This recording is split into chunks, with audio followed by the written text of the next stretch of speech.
ভালোবাসায় পরিণত ব্যাপারটা আজও আমি ঠিক বুঝে উঠতে পারি না।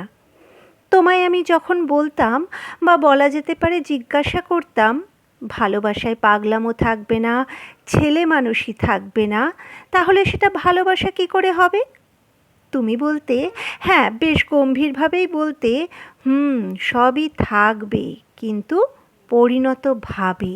আর তাই তোমার পরিণত ভালোবাসায় আমি ভাবতাম অপরিণত আমি বোধহয় বড়ই বেমানান, কিন্তু সেটা যে সত্যি ছিল না তা এখনও আমার জন্য তোমার চিন্তা বিভিন্ন অছিলায় বুঝিয়ে দেওয়া যে তুমি ভালো আছো, আর তাই আমাকেও ভালো থাকতে হবে।